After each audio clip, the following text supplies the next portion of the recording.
Hello everyone, Tsarskoye here, and welcome back to the History of Everything podcast YouTube channel. On today's episode, we are going to dive into a mystery, that being the mystery of the Amber Room. As I'm sure that many of you are aware, back during World War II, the Nazis stole hundreds of thousands of different pieces of artwork, artifacts, and other things, which by the end amounted to several $billion worth of goods that would just never be discovered again. At least some of it did not. Other pieces were found, but not everything. What was done in this case was looting on an absolute industrial scale. And while some of these pieces of stolen art were returned to their rightful owners, as previously stated, others would never be found again, as was the case with the Amber Room, what was perhaps the most valuable artifact that was ever stolen by the fascist regime. The Amber Room was so valuable that it was sometimes called the eighth wonder of the ancient world. And after it was looted, it was taken back to Germany to put on display, but as the war came to a close, it was never heard from again, making it one of the great mysteries of World War II. You see, the history of the Amber Room dates back all the way till 1701, when the German Baroque sculptor by the name of Andreas Schluter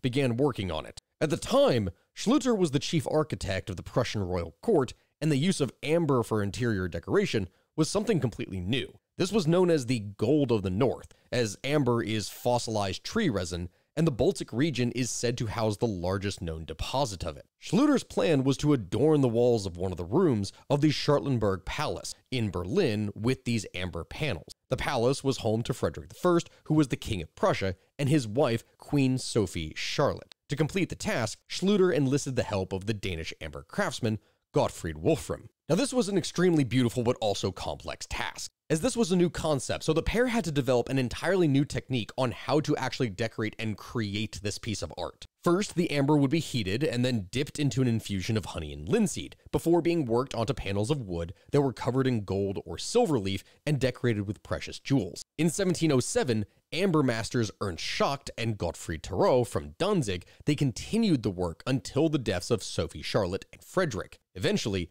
the room would be installed in Berlin City Palace, where in 1716, the visiting Russian Tsar Peter the Great fell in love with it. And in order to forge an alliance between the two states, Frederick's son, also called Frederick, but in this case Frederick William I, he presented the room to Peter as a gift. Which, I mean, I guess sounds kind of odd presenting someone an entire room as a gift, but hey, the man really loved it. So the entire thing was deconstructed and then placed into large boxes and moved to the city that Peter had just founded, Saint Petersburg. In 1755, Peter's daughter, Empress Elizabeth, had the room relocated to the Catherine Palace in modern-day Pushkin, just outside of St. Petersburg.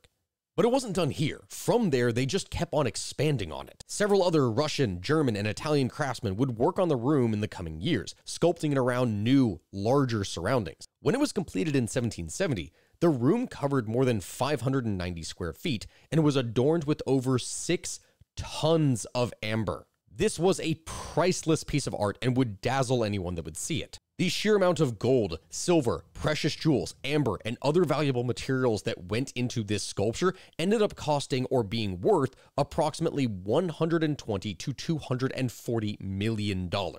And it was a single room. Yay, tax dollars at work. The room was a Russian treasure throughout the 18th and 19th century. It even survived all the way through the revolution of 1917 with the rise of the communists. But its time on Russian soil would come to an end in 1941 when Hitler's forces began closing in on St. Petersburg, which was then called Leningrad, as part of Operation Barbarossa. The head art curator there, Anatoly Kuchimov, was tasked with taking the precious amber room apart and prepping it for safe removal to the east. But unfortunately for Kuchimov, he discovered that at that point, the amber was so old that it had become brittle and was very difficult to move without breaking off pieces of it. So not wanting to damage one of the national treasures, what they did instead was come up with a plan of trying to cover up the entire thing with wallpaper and just hoping that the Nazis wouldn't discover it. Yeah, that didn't work. You see, Hitler was very well aware of what the Amber Room was, and in his eyes, that work was German, and it needed to be returned to the Germans for his countrymen to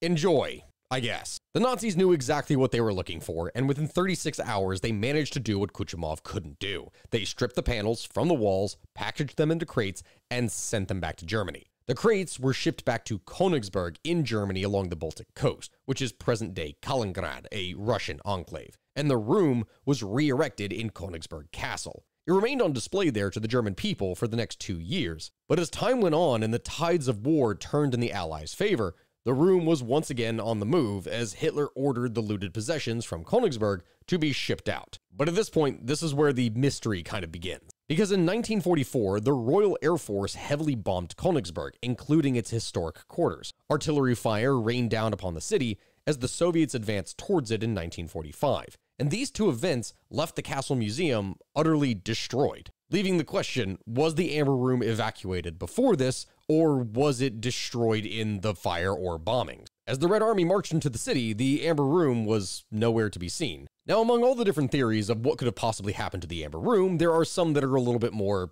obvious, with the most obvious one being that backed by Professor Alexander Brusov, the man that the Soviets sent to recover the stolen artifacts in May of 1945. That being that they were indeed destroyed by the bombs and the subsequent fires. In the cellar of the castle, Brusov reportedly discovered the burnt remains of 3 out of the 4 Florentine mosaics that had been in the Amber Room. But Kuchimov, the man who was the head art curator back in 1941, he refused to accept Brusov's explanation. No. That couldn't be it. Using the support of the KGB, he went and denounced Brusov and launched his own investigation, very possibly in order to try and protect his own reputation, as he is the guy who failed to protect the artwork in the first place. But with no discoveries in the years that would follow, theory after theory after theory would arise. Some eyewitnesses would go on to claim that they had seen the Amber Room being packaged up and placed on board the Wilhelm Gustloff, which was a German transport ship which was subsequently sunk in January of 1945 by a Soviet submarine. Its wreckage, though, was dived many times and nothing linked to the Amber Room was ever discovered there.